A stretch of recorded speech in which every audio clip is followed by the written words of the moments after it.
Hello everyone, कैसे हो आप सब लोग। आई होप कि आप सभी बहुत अच्छे होंगे। तो आज की वीडियो में हम लोग यहाँ पे बात करेंगे अपने B pharma 4 semester organic chemistry third के यूनिट नंबर 3 के बारे में, जिसमें हम लोग यहाँ पे यूनिट 3 को कंप्लीट कवर करेंगे। अब यूनिट 3 देखिए, यूनिट 3 आप लोग की होने वाली है आप लोग की हेट्रोसाइक्लिक कंपाउंड्स के ऊपर, जिसमें हम लोग यहाँ पे बात करें तो बेसिकली आप लोग को पायरॉल, फ्यूरैन एंड थियोफीन के बारे में काफ़ी डिटेल में पढ़ना है। इनकी आप लोग को रिएक्टिविटी, एरोमेटिसिटी, ठीक है, और इसके अलावा जो भी इनका सिंथेसिस रिएक्शंस, ये सारी चीज़ें आप लोग को यहाँ पे इनके बारे में काफ़ी डिटेल में पढ़नी है। बाकी इसके अलावा सबसे पहले हम लोग यहाँ पे इसका अपने हेट्रोसाइक्लिक कंपाउंड्स का नॉमेनक्लेचर, क्लासिफिकेशन वगैरह भी थोड़ा बहुत देखेंगे, और इसके बाद हम लोग यहाँ पे अपने इन तीनों कंपाउंड्स को डिस्कस करेंगे। बाकी नोट्स की बात करें तो नोट्स आप लोग को हमारी वेबसाइट imperfectpharmacy.in पर देखने को मिल जाएगी, गूगल पर जाकर, या फिर कमेंट या डिस्क्रिप्शन बॉक्स में लिंक होगी, वहाँ से आप लोग डाउनलोड कर सकते हो। तो देखिए, अगर हम लोग यहाँ पे बात करें अपने हेट्रोसाइक्लिक कंपाउंड्स के बारे में, तो देखिए हेट्रोसाइक्लिक क्या होते हैं। सिंपल सी बात है, हेट्रोसाइक्लिक का मतलब है कि जब भी कोई हमारा साइक्लिक कंपाउंड हो, जैसे आप लोग को पता है कि जैसे जो हमारे साइक्लिक कंपाउंड्स होते हैं, जैसे मान लीजिए ये है, तो इसका मतलब क्या है, ये है हमारा एक टाइप का साइक्लोप्रोपेन। देखिए साइक्लोप्रोपेन का मतलब है कि इसके अंदर 3 कार्बन है। देखिए साइकिल्स में क्या होता है, जैसे हम लोग जब इस तरह सिंपली बना देते हैं तो इसका मतलब है कि यहाँ पे देखिए इसका स्ट्रक्चर जो है हमारा कुछ इस तरीके से है, ठीक है, यानी कि यहाँ पे 3 कार्बन है। तो यहाँ पे देखिए, अगर हमारा नॉर्मली मान लीजिए कि हमारा साइक्लिक कंपाउंड है और उसमें सिर्फ कार्बन है हर जगह, तो वो हमारा होता है होमोसाइक्लिक कंपाउंड्स। लेकिन अगर यहाँ पे मान लीजिए इनमें 3 की बजाय किसी एक पोजीशन पे या फिर किसी 2 पोजीशन पे, मतलब कि देखिए एटलीस्ट जो है एक कार्बन तो होना ही चाहिए, लेकिन मान लीजिए 1 या 2 कार्बन को चेंज करके हम लोग यहाँ पे कोई दूसरा कंपाउंड, कोई दूसरा ग्रुप लाके अटैच कर दे रहे हैं। मान लीजिए हमारा नाइट्रोजन हो गया, सल्फर हो गया, या फिर हमारा ऑक्सीजन हो गया। अगर इस टाइप का कोई ग्रुप लाके हम लोग साइकिल में अटैच कर दे रहे हैं, ठीक है, तो वो हमारा हो जाता है हेट्रोसाइक्लिक कंपाउंड्स। जैसे इसका सिंपल सा एग्जांपल आप लोग समझ सकते हो, ये हमारा जैसे हमारा यहाँ पे थियोफीन हो जाता है, सॉरी ये हमारा पायरॉल हो जाता है, ठीक है। तो यहाँ पे देखिए जो हमारा पायरॉल है, ये भी हमारा एक टाइप का हेट्रोसाइक्लिक कंपाउंड हो जाता है। अब यहाँ पे देखिए एक बहुत इंपॉर्टेंट चीज़ है कि हेट्रोसाइक्लिक का मतलब है कि साइकिल के अंदर ही हमारा हेट्रो एटम होना चाहिए। हेट्रो मतलब कि कार्बन के अलावा कोई एटम होना चाहिए। देखिए जैसे मान लीजिए यहाँ पे आप लोग ये 2 एग्जांपल देखिए, तो इसमें देखिए ये तो हमारा सिंपल सी बात है कि हमारा रिंग में ही हमारा नाइट्रोजन देखने को मिल रहा है, तो हमारा एक टाइप का हेट्रोसाइक्लिक कंपाउंड है।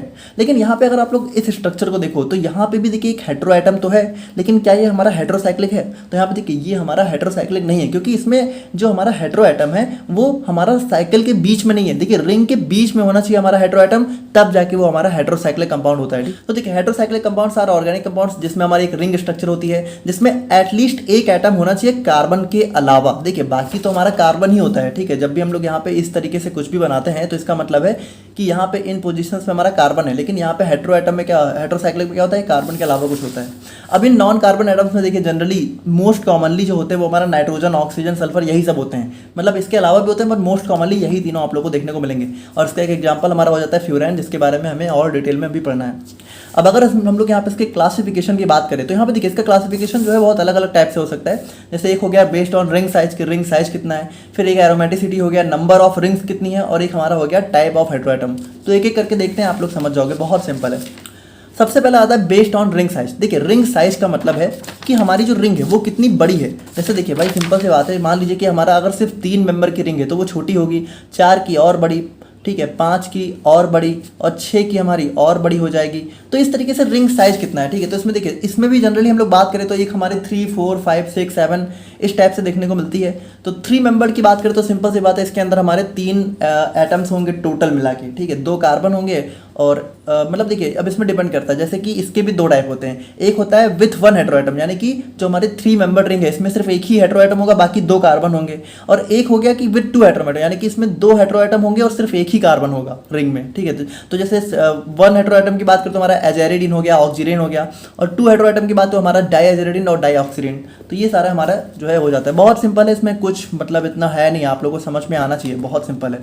4 मेंबर की बात करें तो 4 मेंबर में देखिए सबसे पहला आता है विद 1 हेट्रो एटम।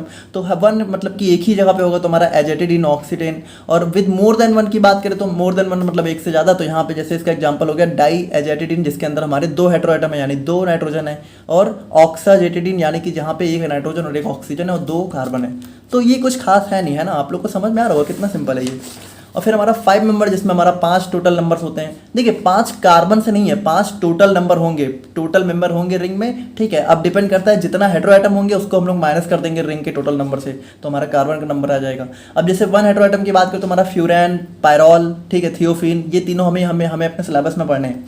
और फिर हमारा अगर मोर देन 1 की बात करें तो हमारा इमिडाजोल हो गया, जिसके अंदर हमारे 2 नाइट्रोजन देखने को मिल जाते हैं।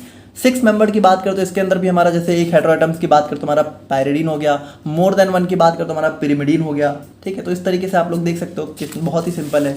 7 मेंबर में भी हमारा सेम वही 1 हेटेरो एटम में जैसे एजेपिन इसका एग्जांपल हो गया, और मोर देन 1 की बात करें तो हमारा थायाजिपिन हो गया। तो इस तरीके से ये हमारे जो है मेंबर के बेसिस पे हो जाते हैं, नंबर ऑफ रिंग साइज के बेस पे। अब नेक्स्ट है हमारा एरोमेटिसिटी। तो सिंपल है, अगर हमारा एरोमेटिक होगा तो हमारा एरोमेटिक हेटेरोसाइक्लिक हो गया, ठीक है। एरोमेटिक मतलब जो हमारे हकल्स रूल को फॉलो करते हैं, जिसमें जो हमारा डीलोकलाइजेशन वगैरह होता है जनरली, ठीक है। और अगर हम लोग नॉन एरोमेटिक की बात करें तो नॉन एरोमेटिक में देखिए हमारा सिंपल सी बात है भाई, हमारा एरोमेटिक नहीं होंगे, ठीक है। हमारा टेट्राहाइड्रोफ्यूरॉन हो गया, पाइपरिडीन हो गया, ये सारे इसके नॉन एरोमेटिक के हो गए। फिर हमारा based on number of rings हो गया। तो देखिए नंबर ऑफ रिंग्स का मतलब है कि कितनी रिंग है। मोनोसाइक्लिक का मतलब हमारी सिंगल रिंग होगी, और बाईसाइक्लिक या पॉलीसाइक्लिक का मतलब कि यहाँ पे एक से ज़्यादा रिंग होगी, ठीक है। तो बाईसाइक्लिक और पॉलीसाइक्लिक में मतलब हमारा क्विनोलिन हो गया, जिसके अंदर हमारी 2 रिंग होती है, और हमारा एक्रिडीन हो गया, जिसके अंदर हमारी टोटल यहाँ पे 3 रिंग देखने को मिलती है। तो ये सारे हमारे based on number of rings हो गए। और फिर based on number of hetero atoms की बात करें तो इसमें देखिए इसमें एक हमारा हो गया ऑक्सीजन कंटेनिंग। तो ऑक्सीजन कंटेनिंग में देखिए भाई जिसके अंदर हमारा ऑक्सीजन हो एज अ हेटेरो एटम, ठीक है। हेटेरो एटम में ऑक्सीजन होगा तो हमारा फ्यूरैन हो गया।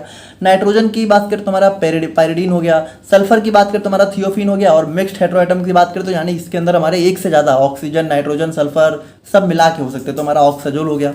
तो ये हमारा सिंपल सा क्लासिफिकेशन हमें देखने को मिल जाता है। और अब हम लोग यहाँ पे बात करते हैं अपने नॉमेनक्लेचर ऑफ हेटेरोसाइक्लिक कंपाउंड्स के बारे में। अब बात करें हम लोग यहाँ पे नॉमेनक्लेचर ऑफ हेटेरोसाइक्लिक कंपाउंड्स के बारे में, तो देखिए वैसे तो इसके नॉमेनक्लेचर के बहुत सारे मेथड्स होते हैं, लेकिन जो सबसे मोस्ट कॉमन और एक्सेप्टेड है वो हमारा है हैंड्स विडमैन सिस्टम, ठीक है। तो इसके अकॉर्डिंग अगर हम लोग यहाँ पे बात करते हैं तो इसमें हम लोग यहाँ पे 3 चीज़ों पर फोकस करते हैं। पहला होता है टाइप ऑफ हेटेरो एटम, दूसरा होता है रिंग साइज, और थर्ड होता है सैचुरेशन या फिर अनसैचुरेशन, कि मतलब हम लोग देखते हैं कि कौन सा हेटेरो एटम है, उसके अंदर नाइट्रोजन है, सल्फर है, ऑक्सीजन है। फिर रिंग साइज चेक करते हैं कि वो रिंग कितने नंबर की है, मेंबर की है, 3 मेंबर है, 4 मेंबर है, 5 मेंबर है। फिर हम लोग देखते हैं कि उसके अंदर हमारा डबल बॉन्ड है या फिर सिंगल बॉन्ड है, ठीक है, मतलब डबल ट्रिपल बॉन्ड है। अनसैचुरेशन मतलब डबल ट्रिपल बॉन्ड, सैचुरेशन मतलब सिंगल बॉन्ड। तो देखिए अब ये सारी चीज़ों को देख के हम लोग नॉमेनक्लेचर करते कैसे हैं, तो अब आप लोग यहाँ पे इस वाले चार्ट से उसको ध्यान से समझिएगा, ठीक है, कि इसमें हम लोग यहाँ पे किस तरीके से नॉमेनक्लेचर करते हैं। तो यहाँ पे देखिए ये हमारा नॉमेनक्लेचर का बेसिकली हमारा चार्ट है, तो इसको आप लोग थोड़ा सा ध्यान से समझने की कोशिश करिएगा। और इसमें हम लोग यहाँ पे एग्जांपल के साथ समझेंगे भी कि किस तरीके से हम लोग नॉमेनक्लेचर करते हैं। जैसे यहाँ पे मान लीजिए टाइप ऑफ हेटेरो एटम, तो जैसे यहाँ पे देखिए ये हमारा लाइन से होता है, जैसे ये जो हमारा होता है इसको हम लोग सबसे पहले लिखते हैं, ठीक है। तो सबसे पहले हम लोग चेक करते हैं कि टाइप ऑफ हेटेरो एटम, यानी कि कोई भी जो हमारी रिंग है उसमें किस टाइप का हेटेरो एटम है। तो जिस भी टाइप का होगा उसको सबसे पहले हम लोग लिखते हैं। जैसे कि मान लीजिए कि हमारा ये वाली रिंग हम लोग देखें तो इसमें हेटेरो एटम कौन सा है, ऑक्सीजन है। तो यहाँ पे देखिए ऑक्सीजन के लिए हम लोग सबसे पहले क्या लिखते हैं, ऑक्सा, ठीक है। तो सबसे पहले हमारा ऑक्सा आ जाता है। अब उसके बाद नेक्स्ट हम लोग चेक करते हैं कि नंबर ऑफ एटम्स, यानी कि रिंग कितनी बड़ी है। तो नंबर ऑफ एटम का मतलब है कि कितने रिंग में कितने मेंबर हैं। अगर 3 मेंबर की रिंग है तो हम लोग यहाँ पे यूज करते हैं IR, और अगर 4 मेंबर की रिंग है तो हम लोग यूज करते हैं ET। उसी तरीके से 5 के लिए ऑल, 6 के लिए, इस तरीके से हमारी पूरी टेबल दी हुई है। तो इसमें देखिए इस वाले में एग्जांपल में देखें तो हमारा 3 मेंबर है, यानी कि 3 मेंबर के लिए हमारे क्या हो जाएगा, IR, ठीक है। तो इसको हम लोग IR कर देते हैं। और उसके बाद देखिए उसके बाद हम लोग देखते हैं कि इसमें रिंग में हमारा सैचुरेशन है फिर अनसैचुरेशन है। सैचुरेशन मतलब single double single bond, unsaturation मतलब डबल ट्रिपल बॉन्ड। तो इसमें देखिए इस वाली रिंग में अगर आप लोग देखो तो हमारा सिंपल सिंगल बॉन्ड है, तो हमारा क्या हो जाएगा, IN। देखिए ये IR हमारा यहाँ पे यही वाला लिया गया है, ठीक है ये। और यहाँ पे मेन चीज़ है सैचुरेशन में होगा तो हम लोग एन जोड़ेंगे, ठीक है। सबके आगे देखिए एन जुड़ा हुआ है। अब देखिए सैचुरेशन वाले में तो सब सेम होता है, ठीक है, इसमें हमारा सबके आगे एन हो जाता है। लेकिन अनसैचुरेशन में डिपेंड करता है कि हमारा रिंग साइज कौन सा है। अगर 3 मेंबर है तो इन होगा, 4 मेंबर है तो ई जोड़ेंगे, ठीक है। और इसी तरीके 7 मेंबर है तो हम लोग आइन जोड़ेंगे। तो अब यहाँ पे देखिए इस पार्टिकुलर इस एग्जाम्पल में बात करें तो हमारे 3 मेंबर है तो 3 मेंबर के लिए क्या है, इन जोड़ेंगे। तो यहाँ पे देखिए ये हमारा हो गया इन, तो यहाँ पे इसका नाम क्या हो गया, ऑक्जीरेन, ठीक है। यहाँ पे देखिए इस ए को हम लोग हटा देंगे, ठीक है, थोड़ा सा नाम को सिंप्लीफाई करने के लिए, और इसका नाम हो जाएगा ऑक्जीरेन, ठीक है। एन होगा, ANE। तो यहाँ पे देखिए इस तरीके से इसका नाम ऑक्जीरेन आ गया। और इसी तरीके से मान लीजिए अगर हम लोग यहाँ पे एक और एग्जांपल से देखें तो इसमें इस वाले एग्जांपल में देखिए कि हमारा रिंग सबसे पहली बात इसमें हेटेरो एटम कौन सा है, N या नाइट्रोजन। तो नाइट्रोजन के लिए हम लोग यहाँ पे क्या यूज करेंगे, अजा। फिर रिंग साइज कितना है, 4 मेंबर की रिंग है तो हमारा 4 के लिए 8, ठीक है, तो हमारा ET हो गया। और यहाँ पे देखिए सैचुरेशन है कि अनसैचुरेशन है। तो सबसे पहली बात देखिए इसमें है तो अनसैचुरेशन, ठीक है, सैचुरेशन ही है। लेकिन यहाँ पे देखिए बहुत इंपॉर्टेंट चीज़ है कि अगर मान लीजिए सैचुरेशन हमारा और किसी हेटेरो एटम की वजह से हो, चाहे मतलब कि सैचुरेशन का मतलब है कि अगर मान लीजिए ऑक्सीजन, सल्फर या फिर और जितने भी सारे हेटेरो एटम आप लोगों को दिख रहे हैं, आर्सेनिक, सिलिकॉन, कुछ भी हो, ठीक है, अगर वहाँ पे हमारा सैचुरेशन है तो हम लोग यहाँ पे इस वाले रूल्स को फॉलो करेंगे, यानी कि हम लोग यहाँ पे एन जोड़ेंगे। लेकिन अगर हमारा सैचुरेशन जो है नाइट्रोजन से है, ठीक है, तो यहाँ पे देखिए इसके लिए थोड़ा सा डिफरेंट आ जाता है, यानी इसके लिए हम लोग यहाँ पे लास्ट में इडीन जोड़ते हैं, ठीक है। तो यहाँ पे देखिए हमारा क्या हो जाएगा, यहाँ पे लास्ट में हमारा हो जाएगा इडीन, तो यहाँ पे इसका नाम क्या पड़ जाएगा, एजेटिडीन, ठीक है। तो यहाँ पे इस वाले रिंग का नाम हो जाता है एजेटिडीन। तो इस तरीके से हम लोग यहाँ पे नॉमेनक्लेचर कर लेते हैं हमारे इन रूल्स के बेसिस पे। आई होप कि आप लोग को समझ में आ रहा होगा, कुछ खास इतना टफ नहीं था। और अगर हम लोग यहाँ पे एग्जाम्पल की बात करते हैं, यहाँ पे देखिए वही चीज़ आप लोग देख सकते हो कि ऑक्सीजन का नॉमेनक्लेचर हम लोग कैसे करते हैं कि हेयर ऑक्सीडेशन में हमारा ऑक्सीजन है तो ऑक्जा हो गया, 3 एटम है तो एर, और उसके बाद हमारा सैचुरेशन है तो एन, तो हमारा ऑक्सीजन हो गया। उसी तरीके से एजाइडिन की बात करें तो हमारा नाइट्रोजन है तो अजा, 3 एटम है तो आईआर, और चूंकि सैचुरेशन नाइट्रोजन की वजह से तो एडीन हो गया तो एजाइडिन हो गया। तो इस तरीके से हम लोग यहाँ पे नॉमेनक्लेचर वगैरह कर लेते हैं। तो ये हो गया हमारा यहाँ पे नॉमेनक्लेचर और क्लासिफिकेशन। अब हम लोग यहाँ पे बात करते हैं अपने सिलेबस के हर एक कंपाउंड्स के बारे में जो कि हमारे सिलेबस में दे रखे हैं। तो सबसे पहले आता है हमारा यहाँ पे पायरॉल। तो पायरॉल की बात करें तो देखिए पायरॉल का मतलब है कि हमारा यहाँ पे हमें जो है NH यानी कि नाइट्रोजन ग्रुप देखने को मिलता है हमारी 5 मेंबर हेटेरोसाइक्लिक रिंग में। तो ये हमारी 5 मेंबर हेटेरोसाइक्लिक रिंग होती है जिसका फॉर्मूला होता है C4H5N, क्योंकि देखिए 4 कार्बन है तो एक हमारा नाइट्रोजन है। और उसके बाद ये हमारी कलरलेस और वोलेटाइल लिक्विड होता है, ठीक है। वोलेटाइल मतलब कि जो हमारा इवेपोरेट हो जाता है एटमॉस्फेयर में। और यहाँ पे ये डार्कन्स, अगर हम लोग यहाँ पे इसको ओपन छोड़ देते तो यहाँ पे थोड़ा सा डार्क हो जाता है जल्दी। और बाकी देखिए it is considered to be one of the most essential. अब यहाँ पे देखिए ये बहुत ही जरूरी होती है क्योंकि देखिए ये हमारा बहुत सारे नेचुरल प्रोडक्ट जैसे कि हमारा हीमोग्लोबिन हो गया, क्लोरोफिल, एल्कलॉइड्स, इन सभी में हमारे यहाँ पे पायरॉल की रिंग जो है देखने को मिल जाती है। अब यहाँ पे अगर हम लोग यहाँ पे रेजोनेंस को डिस्कस करें पायरॉल में, तो अब इस रेजोनेंस को थोड़ा सा ध्यान से समझिएगा। देखिए रेजोनेंस आप लोगों को थोड़ा बहुत पता होना चाहिए, ठीक है, कि हमारा रेजोनेंस का मतलब होता है डीलोकलाइजेशन, यानी कि जहाँ पे हमारे बॉन्ड्स वगैरह हमारे रिंग में क्या होता है, मूव किए करते हैं। तो इसमें हमारा रेजोनेंस किस तरीके से होता है इसको आप लोग थोड़ा सा समझिएगा। देखिए पायरॉल में क्या होता है, देखिए पायरॉल में हमारा नाइट्रोजन देखने को मिलता है। अच्छा देखिए जो नाइट्रोजन है तो इसके पास होता है एक लोन पेयर ऑफ इलेक्ट्रॉन। अब एक चीज आप लोग समझिए कि अगर नाइट्रोजन ने मान लीजिए हमारा 3 बॉन्ड बनाए हैं तो इसके पास होता है lone pair of electron, simple सी बात है। लेकिन अगर यही नाइट्रोजन मान लीजिए हमारा किसी कंडीशन में 4 बॉन्ड बना ले, ठीक है, तो हमारा होता क्या है कि यहाँ पे लोन पेयर हट जाता है और हमारा एक पॉजिटिव चार्ज आ जाता है। तो यहाँ पे देखिए यहाँ पे जब इसमें रेजोनेंस होना स्टार्ट होता है तो होता क्या है कि यहाँ पे देखिए जो नाइट्रोजन का डबल या ये जो नाइट्रोजन का, अच्छा एक चीज और समझिए कि जो एक बॉन्ड बनता है तो एक बॉन्ड में क्या होता है, एक बॉन्ड में हमारे 2 ही इलेक्ट्रॉन होते हैं और लोन पेयर ऑफ इलेक्ट्रॉन में भी हमारे 2 इलेक्ट्रॉन होते हैं। यानी कि लोन पेयर ऑफ इलेक्ट्रॉन क्या होता है, बॉन्ड बनाने की कैपेबिलिटी रखता है। आप लोग सिंपली ऐसे समझो। तो होता क्या है कि जो नाइट्रोजन का ये लोन पेयर है ये यहाँ पे क्या होता है, अब ये यहाँ पे मूव करना स्टार्ट कर देता है रिंग में। अब मूव करता कैसे, यहाँ पे देखिए ये जो नाइट्रोजन का लोन पेयर है ये क्या होता है, ये यहाँ पे जो है इसके जस्ट बगल में हमारा बना लेता है डबल बॉन्ड। अच्छा देखिए जब इसके जस्ट बगल में हमारा ये नाइट्रोजन का लोन पेयर है, इसने अगर डबल बॉन्ड बना लिया तो यहाँ पे देखिए ये जो डबल बॉन्ड यहाँ पे बना हुआ है भाई इसको ब्रेक होना पड़ेगा। क्यों, क्योंकि देखिए यहाँ पे ये वाला जो कार्बन है, अगर जैसे यहाँ पे देखिए जब सिंगल बॉन्ड था तब तो इसकी वैलेंसी सेटिस्फाइड थी, यानी कि एक बॉन्ड यहाँ है, 2 बॉन्ड यहाँ है और एक बॉन्ड हाइड्रोजन के साथ में। लेकिन अगर यहाँ पे डबल बॉन्ड बन गया तो इस वाले कार्बन पे क्या हो जाएगा भाई, 5 बॉन्ड हो जाएंगे, क्योंकि देखिए यहाँ डबल बॉन्ड, यहाँ डबल बॉन्ड, यहाँ पे हाइड्रोजन है तो 5 बॉन्ड हो गए। तो यहाँ पे देखिए अगर यहाँ बॉन्ड आया है तो इस बॉन्ड को होना पड़ेगा ब्रेक। तो यहाँ पे होता क्या है कि ये लोन पेयर यहाँ पे बनाता है बॉन्ड और ये जो बॉन्ड है ये बॉन्ड यहाँ पे लोन पेयर में कन्वर्ट हो जाता है, ठीक है। तो यहाँ पे देखिए हुआ क्या, इस वाले ने बनाया बॉन्ड, यहाँ पे ये कन्वर्ट हो गया लोन पेयर में। अब देखिए अब यहाँ पे जो है हमारा कह सकते हो डीलोकलाइजेशन स्टार्ट हो जाता है। अब ये बॉन्ड क्या होता है, अब ये जो लोन पेयर है, ठीक है, ये आगे चल के यहाँ बॉन्ड बनाता है और जब ये यहाँ बनाएगा, ठीक है, तो इसके बगल वाला देखिए ये जो बॉन्ड था ये हमारा लोन पेयर में ब्रेक हो जाएगा, क्योंकि देखिए हमारा कार्बन की वैलेंसी हमें सेटिस्फाइड रखनी है। अब देखिए क्या होगा, ये जो लोन पेयर है ये बॉन्ड बनाएगा यहाँ पे, ध्यान से देखिए ये इसने यहाँ पे बॉन्ड बनाया और ये जो बॉन्ड पेयर है, ठीक है, ये हमारा कन्वर्ट हो जाएगा, सॉरी ये वाला जो हमारा यहाँ पे देखिए ये वाला लोन पेयर यहाँ बॉन्ड बनाएगा और ये वाला जो बॉन्ड है, ठीक है, ये हमारा यहाँ पे लोन पेयर में कन्वर्ट हो जाएगा। फर्दर हम लोग बात करें तो यहाँ पे देखिए ये जो बॉन्ड आप लोगों को दिख रहा है ये हमारा लोन पेयर में कन्वर्ट हो जाएगा और ये जो बॉन्ड है ये हमारा लोन पेयर में कन्वर्ट हो जाएगा, ठीक है। और उसके बाद क्या होगा, उसके बाद अगर हम लोग यहाँ पे फर्दर जो है इस वाले स्ट्रक्चर को भी देखना चाहें तो अब यहाँ पे देखिए अब जैसे ही इस वाले लोन पेयर को हम लोग यहाँ पे बॉन्ड पेयर में कन्वर्ट करेंगे और यहाँ पे इस बॉन्ड को लोन पेयर में कन्वर्ट करेंगे तो हमें फिर से जो है हमारा पहला वाला स्ट्रक्चर देखने को मिल जाएगा। यानी अगर हम लोग बात करें तो पायरॉल में टोटल हमें 5 रेजोनेटिंग स्ट्रक्चर देखने को मिल जाते हैं। आई होप कि आप लोग को समझ में आ रहा होगा, थोड़ा सा रेजोनेंस वगैरह जानते हो तो समझ रहे होगे। अब अगर हम लोग यहाँ पे सिंथेसिस ऑफ पायरॉल की बात करें तो यहाँ पे देखिए सिंथेसिस का मतलब होता है मेथड ऑफ प्रिपरेशन, यानी कि पायरॉल को हम लोग बनाते कैसे हैं। तो बनाने के लिए देखिए बहुत अलग अलग टाइप के मेथड्स होते हैं। जैसे सबसे पहला आ जाता है हमारे यहाँ पे इंडस्ट्रियल मेथड्स। अब इंडस्ट्रियल मेथड्स में क्या होता है कि हम लोग यहाँ पे फ्यूरेन, जो हमारा फ्यूरेन होता है, फ्यूरेन में हमारा ऑक्सीजन देखने को मिलता है। सिंपल बस यही डिफरेंस है, पायरोल में नाइट्रोजन होता है, इसमें फ्यूरेन में ऑक्सीजन होता है। तो फ्यूरेन की रिएक्शन जब हम लोग यहाँ पे अपनी अमोनिया से कराते हैं हाई टेम्परेचर और हाई प्रेशर पे, तो हमें यहाँ पे पायरोल देखने को मिल जाता है। जैसे यहाँ पे देखिए सिंपल होता क्या है, यहाँ पे हमारा जो NH है, ठीक है, तो ये यहाँ पे हमारा यहाँ पे इस ऑक्सीजन को सब्स्टिट्यूट कर देता है और यहाँ पे H2O हमारा यहाँ पे बाहर हो जाता है, ठीक है। यहाँ से 2 हाइड्रोजन और यहाँ से ये O हमारा बाहर निकल गया वाटर के फॉर्म में। अब एसिटाइलिन की बात करें तो यहाँ पे देखिए एसिटाइलिन मतलब कि हमारा CH ट्रिपल बॉन्ड CH। तो देखिए इस जब दो एसिटाइलिन मॉलिक्यूल्स को हम लोग यहाँ पे जो है अपने अमोनिया के साथ रिएक्ट कराते हैं, तो हमें यहाँ पे पायरोल देखने को सिंपली मिल जाता है। देखिए इसमें होता क्या है, जैसे हमारा ये हमारा एसिटाइलिन हो गया एक, ये हमारा दूसरा हो गया। अब यहाँ पे क्या होगा भाई, सिंपल सी बात है, यहाँ ये वाला बॉन्ड ब्रेक होगा, यहाँ पे बॉन्ड आ जाएंगे और फिर ये वाला हमारा यहाँ पे इस वाले NH के साथ बॉन्ड बना लेगा और हमारा H2O यहाँ पे रिलीज हो जाएगा, H2S रिलीज हो जाएगी। तो ये हमारा सिंपल सा हमारा एसिटाइलिन के साथ बन जाता है। नाउ नेक्स्ट हमारा यहाँ पे आ जाता है पाल नॉर सिंथेसिस। अब देखिए पाल नॉर सिंथेसिस में हमें डायरेक्टली पायरोल नहीं मिलता है, बल्कि पायरोल डेरिवेटिव देखने को मिलता है, जो कि हमारा होता है 2,5 डाइमिथाइल पायरोल। अब इसमें क्या होता है, देखिए इसमें हम लोग यहाँ पे रिएक्शन कराते हैं 1,4 डाई कीटोन की हमारे जो है अमोनिया के साथ। अब इसमें होता क्या है, थोड़ा सा ध्यान से देखिएगा। वैसे तो देखिए बहुत ही सिंपल, इसमें कुछ खास नहीं है।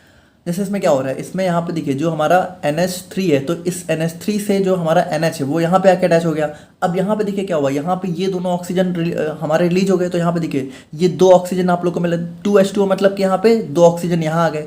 अब यहाँ पे देखिए यहाँ पे 4H कहाँ से आए, 2H2 का मतलब है कि टोटल 4 हाइड्रोजन है। तो देखिए 4 हाइड्रोजन कहाँ से आए, देखिए सबसे पहली बात कि हमारे यहाँ पे 2 हाइड्रोजन तो हमारे इस NH3 से आए, ठीक है, क्योंकि NH यहाँ बचा तो हम यहाँ पे बचा H2, तो 2 हाइड्रोजन यहाँ से आए और बाकी जो 2 हाइड्रोजन थे वो हमारा जो है यहाँ से देखने को मिलेंगे। क्योंकि देखिए यहाँ पे क्या होगा, इस वाली जगह पे देखिए नॉर्मली क्या होता है, नॉर्मली यहाँ पे CH होता है, लेकिन यहाँ पे चूंकि सिंगल बॉन्ड था तो यहाँ पे CH2 रहा होगा पहले से, ठीक है। तो यहाँ पे जब ये डबल बॉन्ड यहाँ आएगा तो यहाँ पे CH2 से एक हाइड्रोजन यहाँ से एक यहाँ से रिलीज होगा, तो हमारा टोटल जो है 2H2O रिलीज हो जाते हैं और हमारा बनता है 2,5 डाइमिथाइल पायरोल।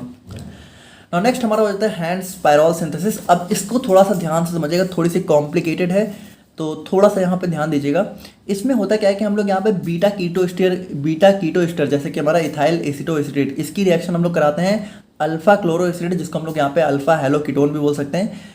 तो हमें यहाँ पे और यहाँ पे अमोनिया की प्रेजेंस में रिएक्शन होती है, तो हमें यहाँ पे देखिए हमें टोटल जो है कह सकते हो सब्स्टिट्यूटेड पायरोल देखने को मिल जाता है, यानी यहाँ पे भी हमारा पायरोल डेरिवेटिव भी देखने को मिलता है। देखिए इसमें होता क्या है, थोड़ा सा इसको ध्यान से समझिएगा।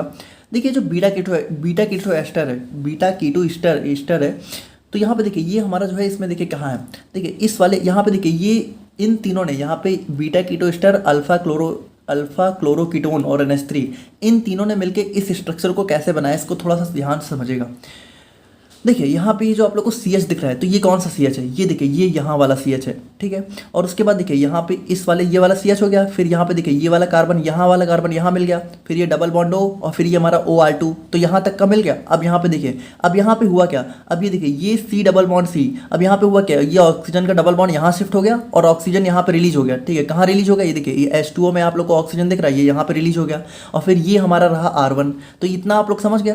अब यहाँ पे देखिए, अब इस NH3 से देखिए इस NH3 से हमारा NH यहाँ पे आके अटैच हो गया और H2 चला गया। H2 कहाँ चला गया, इस H2O में। तो यहाँ पे देखिए इस NH3 से 2 हाइड्रोजन और यहाँ से एक ऑक्सीजन H2O के फॉर्म में रिलीज हो गए। अब उसके बाद देखिए, उसके बाद कुछ नहीं, हमारा सिंपली ये ग्रुप पूरा आके अटैच हो गया। यहाँ पे देखिए ये C ये और यहाँ पे इस ऑक्सीजन का रिडक्शन हो गया और OH हो गया, ठीक है। और यहाँ पे ये हमारा CH3 हो गया, ये हमारा CH2, ये हमारा Cl। तो इस तरीके से यहाँ पे थोड़ा सा मतलब इसको आप लोग समझिएगा और इस तरीके से हमारा यहाँ पे ये इंटरमीडिएट देखने को मिलता है। और फर्दर हम लोग यहाँ पे इसका जो है कहते फर्दर हम लोग यहाँ पे इसको जो है इसका साइक्लाइजेशन कराते हैं। तो यहाँ पे क्या होता है, देखिए साइक्लाइजेशन कराएंगे तो यहाँ पे देखिए HCl, देखिए यहाँ से H और यहाँ से Cl, ये HCl गया, ठीक है। तो ये हमारा साइकिल फॉर्म में बन गया। और फिर यहाँ पे देखिए H2O कहाँ से रिलीज हो रहा है, H2O देखिए ये OH, ठीक है, ये OH। और यहाँ पे देखिए भाई ये जो कार्बन है, जब जब ये साइक्लिक फॉर्म में आएगा तो यहाँ पे देखिए इसके पास कितने टोटल हमारे यहाँ पे इसके 4 बॉन्ड बन गए, 1 2 3 4। तो यहाँ से H रिलीज होगा, यहाँ से H और यहाँ से OH, ये H2O निकल गया और यहाँ से Cl, यहाँ से HCl निकल गया और हमारे यहाँ पे साइक्लिक फॉर्म में कन्वर्ट हो गया, जो कि हमारा हो जाता है सब्स्टिट्यूटेड पायरोल। तो इस तरीके से हमारी हैंड्स पायरॉल सिंथेसिस होती है। और फिर नेक्स्ट हमारा आता है फ्रॉम डिस्टिलेशन ऑफ सक्सिनिमाइड। तो यहाँ पे देखिए इसमें कुछ खास नहीं है, सक्सिनिमाइड की रिएक्शन हम लोग जिंक से कराते हैं, तो हमारा यहाँ पे देखिए दोनों ऑक्सीजन यहाँ पे रिलीज हो जाते हैं और हमारे यहाँ पे हमें पायरॉल देखने को मिल जाता है। तो ये हो गई हमारी यहाँ पे synthesis of pyrrole. Now next हम लोग यहाँ पे बात करते हैं अपने केमिकल रिएक्शंस ऑफ पायरॉल के बारे में। तो देखिए केमिकल रिएक्शंस का मतलब है कि पायरॉल हमारी कौन कौन सी केमिकल रिएक्शन अब देगा, ठीक है। अभी तक हम लोगों ने देखा कि पायरॉल बनता कैसे है, अब हम लोग देखेंगे कि पायरॉल खुद जो है किसी रिएक्शन में इन्वॉल्व होकर क्या क्या प्रोडक्ट हमें देता है। अच्छा देखिए सबसे इंपॉर्टेंट चीज़ क्या है कि पायरॉल में जो भी रिएक्शन होती है तो जनरली हमारी सब्स्टिट्यूशन रिएक्शन होती है, और सब्स्टिट्यूशन हमारा होता कहाँ है, सेकंड पोजीशन पे। देखिए ऐसा क्यों होता है, क्योंकि सेकंड पोजीशन पे रिएक्शन होने से ज़्यादा स्टेबल होता है हमारा पायरॉल, ठीक है। तो इतना आप लोग सिंपली समझिए। और बाकी अगर हम लोग यहाँ पे बात करें तो इसमें हमारी 4 टाइप की मेजर रिएक्शन देखने को मिलती है। सबसे पहला हो गया इलेक्ट्रोफिलिक सब्स्टिट्यूशन, फिर रिडक्शन, रीमर टीमर और ऑक्सीडेशन। तो इलेक्ट्रोफिलिक सब्स्टिट्यूशन की बात करें तो देखिए ये बिल्कुल हमारी वही बेंजीन वाली है, इसमें कुछ खास नहीं है। इसमें हमारा देखिए इसमें हाँ होती सभी है, बट हम लोगों ने 3 ही लिया हुआ है, हाइलोजिनेशन, नाइट्रेशन, सल्फोनेशन, इतना काफ़ी है। बाकी हमारा जो है और भी सारी जो हमारा फ्रीडल क्राफ्ट एसाइलेशन है, अल्काइलेशन है, वो भी होती है, बट हम लोगों ने यही तीनों लिए हुए हैं, ठीक है, थोड़ा सा ईजी करने के लिए।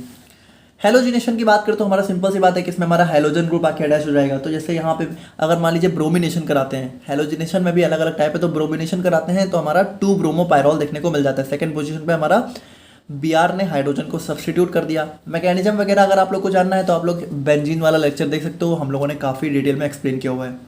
नाइट्रेशन की बात करते तो यहाँ पे देखिए नाइट्रेशन का सिंपल सा मतलब है कि हमारा NO2 ग्रुप आके अटैच हो जाएगा, तो हमारा 2 नाइट्रोफिनॉल देखने को मिल जाएगा। और नाइट्रेशन हम लोग यहाँ पे एसिडिक एनहाइड्राइड की प्रेजेंस में कराते हैं।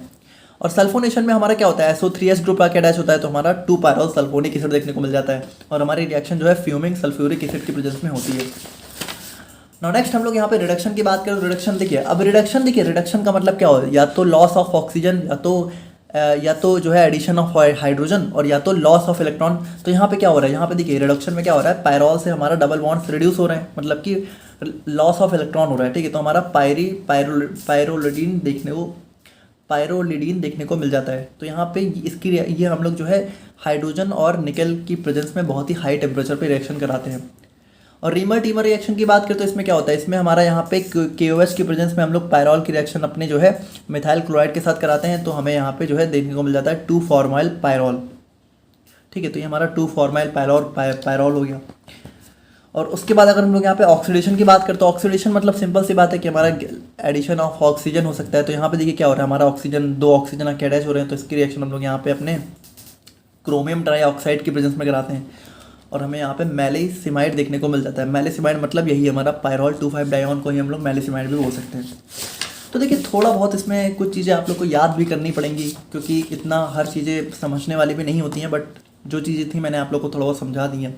अब मेडिसिनल यूजेज की बात करें तो यहाँ पे देखिए भाई, जो हमारा पायरॉल है ना, ये बहुत सारे ड्रग मॉलिक्यूल्स का कोर स्ट्रक्चर होता है। जैसे एट्रोवास्टेटिन हो गया, टॉलमेटिन हो गया, ये सारी हमारी बहुत सारी ड्रग्स होती है। जैसे एट्रोवास्टेटिन हमारा कोलेस्ट्रॉल लोवरिंग ड्रग है, टॉलमेटिन हमारा एक टाइप का एनसेड्स है, ठीक है। और इस सेल्टिनिब हमारा कैंसर थेरेपी में यूज़ होता है। इन सभी में हमारा यहाँ पे जो है इस पायरॉल का स्ट्रक्चर देखने को मिल जाता है। एंटी माइक्रोबियल एजेंट की बात करें तो यहाँ पे देखिए भाई, पायरॉल हमारा जो है एंटी माइक्रोबियल यानी कि anti bacterial, anti fungal, anti viral, इन सब की तरह भी देखने को मिल जाता है। फिर एंटी इन्फ्लामेटरी तो हम लोगों ने देखा है कि एनसेड्स में देखने को मिलता है। तो non steroidal anti inflammatory drugs, तो एंटी इन्फ्लामेटरी एक्शन भी होता है। और इसके अलावा हीम एंड क्लोरोफिल, तो इन सब में हमारा एक मेजर स्ट्रक्चर जो है देखने को मिल जाता है पायरॉल का। तो ये हो गया हमारा यहाँ पे पायरॉल। नाउ नेक्स्ट हम लोग यहाँ पे बात करते हैं अपने फ्यूरैन के बारे में। अब देखिए फ्यूरैन भी सारी चीज़ें सेम है, बस इसमें यहाँ पे हमारा NH की जगह ऑक्सीजन आ जाएगा। ठीक है, इसको आप लोग बिल्कुल बहुत इजीली समझ सकते हो, इसमें कुछ खास नहीं है, बिल्कुल आप लोग सेम ही है। ठीक है, अब रेजोनेंस भी देखिए बिल्कुल सेम, इसमें भी 5 रेजोनेटिंग स्ट्रक्चर होंगे। बस डिफरेंस क्या है कि ऑक्सीजन में हमारे 2 लोन पेयर होते हैं, है ना। तो हम लोग देखिए, अब जो रेजोनेंस में हमारा ये जो अंदर वाला लोन पेयर होता है यही पार्टिसिपेट करता है, बाहर वाला नहीं करता है। तो यहाँ पे देखिए सेम वही चीज़ होगी, ये लोन पेयर यहाँ पे बॉन्ड में कन्वर्ट होगा, फिर ये बॉन्ड हमारा लोन पेयर में, फिर ये लोन पेयर बॉन्ड में, ये बॉन्ड हमारा लोन पेयर में, बस ऐसे चलता रहता है। और हमारी 5 टाइप के रेजोनेंस स्ट्रक्चर देखने को मिल जाते हैं। सिंथेसिस की बात करें तो यहाँ पे भी हमारी चार पांच टाइप की होती हैं सिंथेसिस रिएक्शन। तो सबसे पहला आता है फ्यूरोइक एसिड।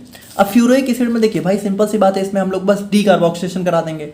डी कार्बोक्सिलेशन मतलब यहाँ पे COO यानी कि CO2 ग्रुप CO2 रिलीज हो जाएगा और बचेगा क्या, बचा हमारा फ्यूरान। सिंपल सी बात है।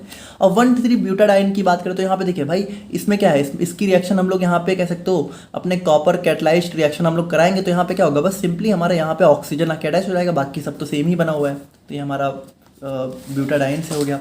फिर नेक्स्ट हमारा पालनॉर हो गया। पालनॉर देखिए इसमें भी लगभग सेम ही रहता है। इसमें देखिए क्या होगा, इसमें हमारा सबसे पहले एसिटोनाइल एसीटोन का क्या होगा, सबसे पहले यहाँ पे इसका थोड़ा सा कह सकते हो ये हमारा डाई इनॉल फॉर्म में कन्वर्ट होगा। ठीक है, इसमें थोड़ा सा रीअरेंजमेंट वगैरह होगा इसमें और डाई इनॉल फॉर्म में कन्वर्ट होगा। और फिर यहाँ पे फर्दर इसकी रिएक्शन जब हम लोग यहाँ पे अपने फॉस्फोरस पेंटाऑक्साइड के साथ कराएंगे, ठीक है, तो ये हमारा यहाँ पे जो है 2,5 डाईमेथाइल फ्यूरान में कन्वर्ट हो जाएगा। अब यहाँ पे क्या हो रहा है, देखिए यहाँ पे OH और यहाँ से इसका H2O रिलीज हो गया और बाकी बस हमारी सिंपल सी रिंग बन गई और ये हमारा मिल गया 2,5 डाईमेथाइल फ्यूरान।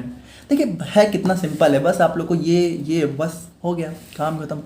फ्रॉम फरफ्यूरल की बात करें तो हमारे यहाँ पे देखिए फरफ्यूरल का जब हम लोग यहाँ पे डीकार्बोनिलेशन, देखिए डीकार्बोनिलेशन मतलब जब हम लोग यहाँ पे CO ग्रुप को रिलीज करते हैं, तो यहाँ पे देखिए बस इसमें भी सेम ही पूरा स्ट्रक्चर बना हुआ है, बस इस CO को हटा देंगे, बस ये हमारा फ्यूरान मिल जाएगा हमारा। ठीक है, और तो ये हो गया हमारे यहाँ पे सिंथेसिस। और केमिकल रिएक्शंस की बात करें, देखिए बिल्कुल सेम यहाँ पे अभी हमारी सारी रिएक्शन C2 पोजीशन पे होती हैं और सेम, ठीक है, हमारा बस 2 ब्रोमोफ्यूरैन 2 नाइट्रोफ्यूरैन है ना, जो हम वहाँ पे जो पायरॉल था वो यहाँ पे फ्यूरैन हो गया। इलेक्ट्रोफिलिक बिल्कुल सेम है। ऑक्सीडेशन की बात करें तो ऑक्सीडेशन देखिए, ऑक्सीडेशन में क्या होता है कि हमारा ऑक्सीडेशन में हमारा क्या होता है, फ्यूरान की रिएक्शन जब हम लोग यहाँ पे एक स्ट्रॉन्ग ऑक्सीडाइजिंग एजेंट लाइक हमारा KMnO4 की प्रेजेंस में कराते हैं तो हमारा मैलेइक एसिड में कन्वर्ट हो जाता है, मतलब ऑक्सीजन देखिए अटैच हो गए हैं। ठीक है, रिडक्शन की बात करते हैं यहाँ पे देखिए भाई, रिडक्शन मतलब सिंपल सी बात है, हमारा डबल बॉन्ड यहाँ पे रिड्यूस हो जाएंगे सिंगल बॉन्ड में, है ना, तो हमें टेट्राहाइड्रोफ्यूरन देखने को मिल जाएगा और इसकी रिएक्शन हम लोग रेने निकल की प्रेजेंस में कराते हैं। और मर्क्यूरेशन की बात करें तो हम लोग यहाँ पे इसकी रिएक्शन जो है मर्क्यूरिक क्लोराइड से कराते हैं और सोडियम एसिटेट से, तो हमें यहाँ पे 2 क्लोरो मर्क्यूरिक फ्यूरैन देखने को मिल जाता है। तो देखिए बहुत ही सिंपल सी रिएक्शन है, इसमें ज़्यादा कुछ समझाने वाला है ही नहीं। मेडिसिनल यूजेस की बात करें तो यहाँ पे देखिए सिंपल सी बात है, anti bacterial, anti protozoal, anti fungal, anti inflammatory, diuretics, antiviral, इन सब में हमारा यहाँ पे देखने को मिलता है। ठीक है, फ्यूरोसमाइड वगैरह, तो इसको बस आप लोग यहाँ पे पढ़ के याद कर लीजिएगा, इसमें समझाने लायक कुछ है नहीं। और नेक्स्ट हमारा फाइनल आ जाता है थियोफिन। अब थियोफिन देखिए, थियोफिन भी बिल्कुल सेम है, बस इसमें क्या है, इसमें हमारा यहाँ पे सल्फर देखने को मिल जाएगा हमारा हेट्रोएटम में, बस बाकी सेम ही है। ये भी हमारा 5 मेंबर हेट्रोसाइक्लिक रिंग है। रेजोनेंस की बात करें बिल्कुल सेम, यहाँ पे भी हमारे 2 लोन पेयर होते हैं, इसके पास अंदर वाला जो है पार्टिसिपेट करता है रेजोनेंस में, सेम ही होता है, लोन पेयर कन्वर्ट होगा बॉन्ड में, बॉन्ड कन्वर्ट होगा लोन पेयर में, इस तरीके से 5 टोटल स्ट्रक्चर देखने को मिल जाएंगे। सिंथेसिस की बात करें तो इसमें भी हमारे बहुत सारे मेथड्स होते हैं। सबसे पहला आ जाता है इंडस्ट्रियल मेथड्स। तो इंडस्ट्रियल मेथड्स में क्या होता है, हम लोग यहाँ पे N ब्यूटेन की रिएक्शन अपने सल्फर के साथ कराते हैं। तो बस यहाँ पे क्या होगा भाई, बस यहाँ पे हमारा सल्फर आके अटैच हो गया और यहाँ से 2 हाइड्रोजन और यहाँ से एक सल्फर रिलीज हो गया, हमारा जो है कह सकते हो थियोफिन बन गया। ठीक है, और ये रिएक्शन हम लोग बहुत ही हाई टेम्परेचर पे कराते हैं, लगभग 600 डिग्री सेल्सियस पे। नेक्स्ट हमारा हो गया पैलनॉर सिंथेसिस। तो पैलनॉर सिंथेसिस में क्या होता है भाई, हमारा जो एसिटोनाइल एसीटोन है, तो बस वही है कि इसका रीअरेंजमेंट होता है। ठीक है, हमारा डाइनॉल फॉर्म में कन्वर्ट होता है, फिर इसकी रिएक्शन हम लोग यहाँ पे फॉस्फोरस पेंटासल्फाइड्स के साथ कराते हैं। तो यहाँ पे क्या होता है, हमारे यहाँ पे H2O2 रिलीज हो जाता है और हमारे यहाँ पे सल्फर आके अटैच हो जाता है और 2,5 डाईमेथाइल थियोफिन देखने को मिल जाता है।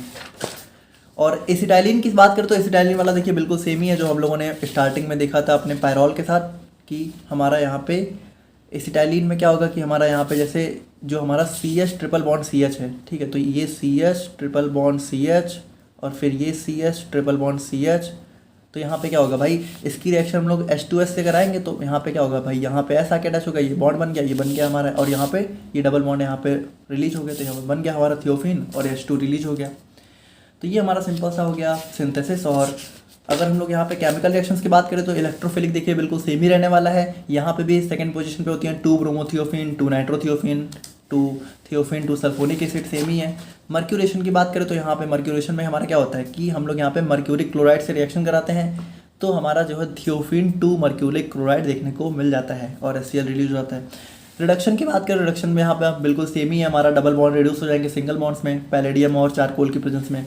और न्यूक्लियोफिलिक सब्स्टिट्यूशन की बात करें तो इसमें क्या होगा भाई, इसमें सिंपल सी बात है, हमारा जो न्यूक्लियोफाइल है, ठीक है, जैसे मान लीजिए हमारा जो साइनाइड है, ठीक है। तो हमारा साइनाइड क्या होगा, हमारा जो है साइनाइड यहाँ पे इस Br को सब्सटीट्यूट करके खुद आके अटैच हो जाएगा और हमारा यहाँ पे कॉपर ब्रोमाइड रिलीज हो जाएगा और हमारे यहाँ पे जो है हमें 2 साइनोथियोफीन देखने को मिल जाएगा।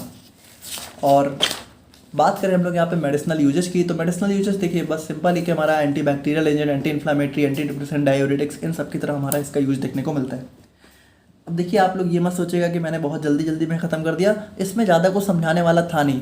अब यहाँ पे समझाई जा सकती थी वो थी हमारे यहाँ पे रिएक्शंस की मैकेनिज्म। अब अगर उसमें हम लोग पढ़ते तो बहुत ज़्यादा लेंदी वीडियो बन जाती और एग्ज़ाम में आपसे पूछा भी नहीं जाता है, तो उतना कोई नेसेसरी था नहीं। रिएक्शंस काफ़ी सिंपल से थी। बाकी अगर आप लोग को लगता है कि मतलब थोड़ा सा अगर आप लोग को कुछ डिसअपॉइंटमेंट फील होती है तो आप लोग मुझे कमेंट करके बताइएगा, तो नेक्स्ट वीडियो में हम लोग यहाँ पे इम्प्रूव करने की कोशिश करेंगे। और मिलते हैं हम लोग यहाँ पे नेक्स्ट वीडियो में। नोट्स आप लोग को वेबसाइट पे मिल जाएगी। तब तक के लिए थैंक यू सो मच।